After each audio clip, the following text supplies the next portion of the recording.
할렐루야. 주의 크신 은총이 말씀의 삶에 훈련하고 함께 묵상하시는 여러분 모두에게 함께 하시기를 간절히 축원합니다. 오늘 세 번째 시간을 맞이해서 지혜로운 자가 되는 길, 과연 하나님 앞에서 하나님을 경외하는 자들에게는 어떠한 축복이 주어지는 것인가를 우리 한번 생각해 보려고 합니다.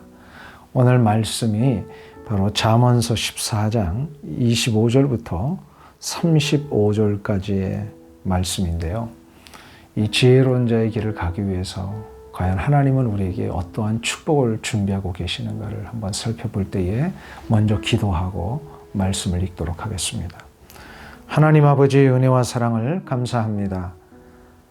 오늘 이렇게 세 번째 말씀의 삶을 시작하게 해주시고 지난 주간에도 말씀 가운데 묵상하며 하나님의 거룩하신 음성 앞에 순종하게 해주셨는데 이제 이 귀한 말씀 이번 주에도 붙들고 하나님의 거룩한 뜻 앞에 순종하며 살 수 있는 우리의 삶이 되게 하여 주시옵소서. 말씀대로 사는 자 지혜로운 자여, 지혜로운 자에게는 하나님이 예배해 놓으신 축복이 있음을 믿사오니 과연 우리에게 어떤 축복이 주어지는가를 이 말씀을 통하여 깨달을 때에 하나님 은혜 위에 은혜를 더하여 주시옵소서. 예수님의 이름으로 기도하옵나이다. 아멘.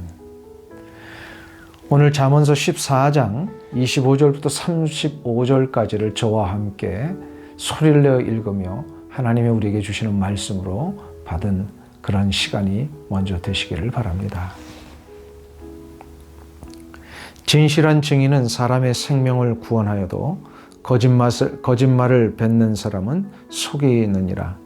여호와를 경외하는 자에게는 견고한 의뢰가 있나니 그 자녀들에게 피난처가 있으리라.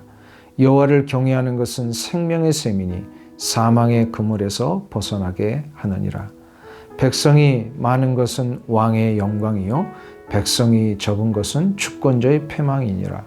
노하기를 더디하는 자는 크게 명철하여도 마음을 조급한 자는 어리석음을 나타내느니라. 평온한 마음은 육신의 생명이나 시기는 뼈를 썩게 하느니라. 가난한 사람을 학대하는 자는 그를 지으신 이를 멸시하는 자요 궁핍한 사람을 불쌍히 여기는 자는 주를 공경하는 자니라. 악인은 그의 환난에 엎드러져도 의인은 그의 죽음에도 소망이 있느니라. 지혜는 명철한 자의 마음에 머물거니와 미련한 자의 속에 있는 것은 나타나느니라. 공의는 나라를 영화롭게 하고 죄는 백성을 욕되게 하느니라. 슬기롭게 행하는 신하는 왕에게 은총을 입고 욕을 끼치는 신하는 그의 진노를 당하느니라. 잠언서는 지혜로운 자의 길을 가기 위해서는 어떻게 살아야 하는지를 가르쳐주는 성경입니다. 지혜로운 자의 길을 가는 가장 근본적이고도 가장 대표되는 방법이 무엇일까요? 잠언 9장 19절에서 이미 우리에게 이렇게 말씀하셨습니다. 여호와를 경외하는 것이 지혜의 근본이요 거룩하신 자를 아는 것이 명철이니라. 전능하신 하나님 여호와를 경외하는 것이 지혜의 근본이라고 말씀을 하고 있습니다. 근본이라고 하는 것은 시작이며 가장 근원적이라는 뜻입니다. 하나님을 경외할 줄 아는 자만이 지혜를 소유할 수 있다는 말씀입니다. 지혜를 소유하는 첫 번째 길인 하나님을 경외하는 자에게는 어떠한 축복이 일어나는 것일까요? 먼저 인생의 길을 가는 동안 하나님이 보장하신 안전과 형통이 보장된다고 오늘 26절과 27절은 말씀하고 있습니다. 여호와를 경외하는 자에게는 견고한 의뢰가 있나니 그 자녀들에게 피난처가 있으리라. 여호와를 경외하는 것은 생명의 셈이니 사망의 그물에서 벗어나게 하느니라. 26절의 견고한 의뢰를 뜻하는 히브리어를 우리 한국식 뉘앙스로 바꾸면 이런 것이라 할 수 있습니다. 우리가 흔히 표현하는 그 말 중에 믿는 구석이 있다 할 때 이 믿는 구석입니다. 아무리 힘이 들고 어려움에 처해도 믿는 자에게는 결코 두려워하지 않을 이유가 있습니다. 이것을 성경은 피난처가 되시기 때문이다라고 말씀을 합니다. 우리 인생의 안전은 전능하신 하나님 안에 있습니다. 우리의 생명도 육체도 마음의 상태도 전능하신 하나님 안에 있는 자는 안전을 보장받습니다. 우리 교회에도 자녀들을 위해 기도하시는 많은 분들이 있습니다. 멀리 아들을 군대 보내놓고 노심초사 눈물로 기도하시는 부모님들이 있습니다. 멀리 타지에서 홀로 생활하는 자녀들을 위해 마음을 다해 기도하시는 분들이 있습니다. 결혼을 해서 새로운 인생의 출발을 한 자녀들에게 하나님의 인도하심을 구하는 분들도 있습니다. 이러한 분들에게 한 가지 분명한 소망의 약속을 드릴 수 있다면 그것은 하나님이 저들의 하나님이 되시는 한 하나님은 저들을 안전하게 지켜주신다는 것입니다. 이것을 부모들이 깨닫고 기도할 때에 하나님은 저들의 피난처가 되실 뿐만 아니라 저들은 하나님을 든든한 인생의 안내자로 보호자로 분명하게 인식하게 될 것입니다. 그리고 저들이 인생의 계곡이나 수렁과 같은 상황에 있을지라도 하나님이 저들을 건져내 주실 것을 믿게 됩니다. 이것이 바로 27절의 고백입니다. 여호와를 경외하는 것은 생명의 셈이니 사망의 그물에서 벗어나게 하느니라. 아무리 인생의 그물에 걸려 있어도 하나님은 그것을 벗어나게 하시니 그의 인생은 곧 형통의 길을 가게 됩니다. 그러니 우리 부모가 먼저 자녀들에게 하나님을 경외하는 삶을 보여주어야 할 것이요. 저들도 하나님을 경외하는 삶을 살도록 강조하며 가르쳐야 할 것입니다. 하나님을 경외하는 것은 생명의 셈이며 사망의 그물에서 벗어나는 유일한 길입니다. 그럼 두 번째로 하나님을 경외하는 자에게는 어떤 축복이 주어지느냐? 다른 이의 마음을 얻는 축복이 주어진다. 오늘 말씀의 28절이 가르쳐주고 있습니다. 28절을 보시면 백성이 많은 것은 왕의 영광이요 백성이 적은 것은 주권자의 패망이니라. 자고로 나라를 다스리는 군주들이 그 나라를 복되게 하는 가장 중요한 원리는 백성들의 마음을 사는 것에 있습니다. 선한 왕인지 악한 왕인지를 구분하는 가장 중요한 기준은 바로 백성을 어떻게 대하느냐에 있습니다. 백성을 존중하고 저들이 잘 되도록 인내하고 희생하는 왕은 백성들도 잘 따르게 되어 있습니다. 그런 백성들이 많은 것을 오늘 본문에 보면 왕의 영광이라고 했습니다. 그러나 백성들을 학대하고 저들을 자신의 종으로만 여기는 왕은 악한 왕입니다. 이러한 왕 밑에는 백성들이 잘 따르지 않습니다. 이것을 28절에서는 백성이 적은 것이라 했으며 이런 왕은 결국 패망하게 된다는 것입니다. 그러면 어떻게 해야 선한 왕이 될 수 있는 것일까요? 마음만 어질게 먹으면 되는 것일까요? 성경적인 기준은 무엇입니까?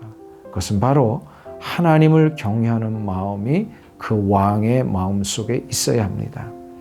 하나님을 두려워하는 자들은 자신이 앉아있는 자리가 결코 자신의 힘이나 능력으로 주어진 것이 아니라 전능하신 하나님의 은혜와 섭립 속에 있다는 것을 깨닫습니다. 그리고 자신에게 주어진 백성들이 바로 하나님의 형상대로 지음받은 하나님의 백성이라는 것을 알게 됩니다.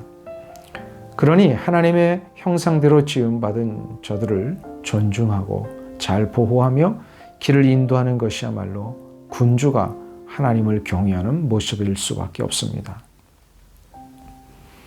아마도 이것을 솔로몬 자신이 어떻게 왕으로 살아야 할 것인가에 대한 고백으로 아마 했던 것 같습니다. 아버지 다윗으로부터 솔로몬이 이어받은 이 나라를 다스릴 때에 그가 가장 중요하게 생각했던 부분이 바로 지혜로운 왕이 되는 것이었습니다. 지혜로운 왕이 되기 위해서는 하나님을 경외해야 하며 하나님을 경외하기 위해서는 바로 하나님의 형상대로 지으셔서 자신에게 다스리도록 허락한 이스라엘의 모든 백성들을 하나님의 마음으로 섬겨야 했습니다. 이것을 처음에 솔로몬은 잘 알고 그대로 실천했습니다. 그랬더니 어떤 일들이 일어났습니까? 백성들이 많아지고 그 백성들이 다 윤택해졌습니다. 이것이 하나님을 경외하는 자에게 주어지는 축복입니다. 우리 사회와 국가가 이것이 회복될 수 있다면 혼란과 분열을 종식하고 새로운 질서와 기쁨과 생명의 역사를 이어가게 될 것입니다. 우리 그리스도인들은 그래서 이 나라의 지도자들을 두고 온 조국의 지도자들이 하나님을 경외하는 자들이 되기를 위해서 기도해야 할 것입니다. 마지막 세 번째로 하나님을 경외하는 자에게는 마음의 평안과 기쁨이 시작이 된다고 30절에서 말씀하고 있습니다. 평온한 마음은 육신의 생명이나 시기는 뼈를 썩게 하느니라. 솔로몬은 지금 평온한 마음과 시기심을 대조하고 있습니다. 이것은 마음의 평온을 빼앗는 아주 무서운 마음의 상태가 시기심이라는 뜻입니다. 시기심은 무엇을 뜻하는 것일까요? 지금 내가 가지고 있는 것과 다른 이가 가지고 있는 것을 비교하면서 내가 가지고 있는 것에 대한 불평과 불만족이 일어나는 것을 말합니다. 이러한 마음이 지속되면 다른 이가 잘 되는 것을 견디지 못하게 됩니다. 평안의 원천은 자족입니다. 자족이라고 하는 것은 지금 내게 주어진 것이 바로 하나님이 허락하신 것임을 믿으며 그것을 감사하는 마음입니다. 그러나 이런 마음에 사탄은 아주 악독한 마음을 뿌려넣는데 그것이 바로 비교하는 마음입니다. 내 것보다 다른 이의 것이 더 좋아 보이게 만듭니다. 내가 누리고 있는 것보다 다른 이가 누리는 것이 더 화려하게 보입니다. 이때 인간의 마음은 불만이 일어나고 불평하게 됩니다. 그리고 시간이 지날수록 상대방이 가지고 있는 것에 대해 내가 도달하지 못할 경우에 자꾸 불안하게 만듭니다. 이 문제를 해결하는 방법은 무엇일까요? 바로 하나님을 경외하는 것입니다. 하나님을 경외한다는 것은 하나님이 지금 살아계시며 나의 하나님이 되신다는 것을 믿는 것입니다. 하나님이 살아계시고 나의 하나님이 되신다면 하나님은 지금 나의 삶을 인도하고 계심을 틀림이 없습니다 라고 고백하는 것입니다. 하나님의 자녀를 인도하시는데 어찌 그 자녀의 길을 그냥 아무렇게나 내버려 두시겠습니까? 하나님이 원하시는 그 뜻대로 가도록 하나님은 인도하실 것이요. 분명히 하나님의 원하시는 뜻을 이루게 하시고야 마실 겁니다. 이것을 위해 필요하다면 물질을 주실 것이요. 필요하다면 건강을 주실 것입니다. 이것을 믿고 가는 삶이 하나님을 경외하는 삶이요. 하나님을 진정으로 경외하면 하나님을 믿고 믿는 자에게는 능치 못함이 없게 됩니다. 그래서 우리 주변을 한번 보시기 바랍니다. 하나님을 진정으로 경외하며 사는 사람들의 모습을 보시기 바랍니다. 참 평안과 기쁨을 소유하고 있습니다. 이것을 제대로 알지 못했을 때는 저 사람은 무엇 때문에 저렇게 자신이 있는가, 무엇 때문에 저토록 즐거워하고 평안해하는가 이해가 되지 않았습니다. 그러나 하나님을 경외하는 삶이 무엇인지를 알고 실제로 하나님을 경외하는 삶을 살다 보니 다른 이들이 나를 오히려 이상하게 볼 정도입니다. 나를 사람들은 생각할 겁니다. 뭐 때문에 저토록 즐거워하는가? 내가 다른 일을 뭐 때문에 즐거워할까 의문을 갖는 삶에서 이제는 남들이 나를 뭐 때문에 저토록 즐거워할까 의문을 갖게 하는 삶으로 바뀌어지게 된다는 것입니다.